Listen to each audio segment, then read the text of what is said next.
Canada, the second largest country in the world, occupies most of the northern part of North America, covering the vast land from the United States in the south to the Arctic Circle in the north. It is a country of enormous distances and rich natural resources. Indigenous people lived in what is now Canada for thousands of years before the first Europeans arrived. They are known as the First Nations and the Inuit people. The first European people come to Canada arrived between 15,000 and 30,000 years ago across a land bridge that joined Asia and North America. Around 1000 AD, the Viking explorer reached Newfoundland, Canada. He tried to establish a settlement, but it didn't last. In the early 16th century, Europeans started exploring Canada's eastern coast, beginning with John Cabot from England. Parts of Canada were settled by France and parts by Great Britain. In 1605, Port Royal was built in Acadia by the French, led by Samuel de Champlain, and 3 years later he started settling Quebec.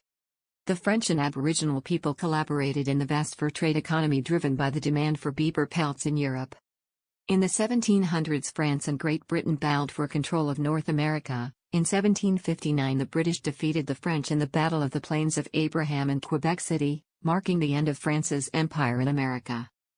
Following the war, Great Britain renamed the colony the Province of Quebec. After the American Revolutionary War, many people in the United States wanted to stay loyal to Britain. In 1867, the British North America Act was passed, and on July 1, Canada was born.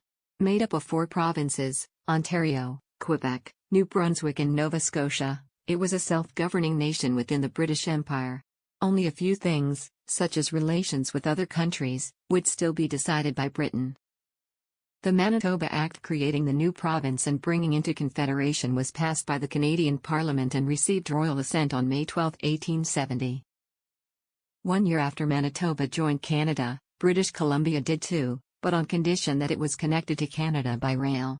That meant building a railway through the Rocky Mountains, which some people thought impossible. Even so, the federal government promised to build the line within 10 years. Prince Edward Island also wanted railway and had gone into debt building one.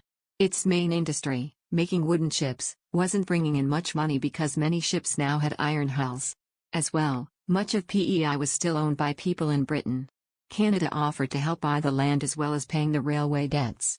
In return, Prince Edward Island joined Canada in 1873. Alberta joined Confederation along with Saskatchewan in 1905, when the 2 new provinces were created out of a section of the Northwest Territories.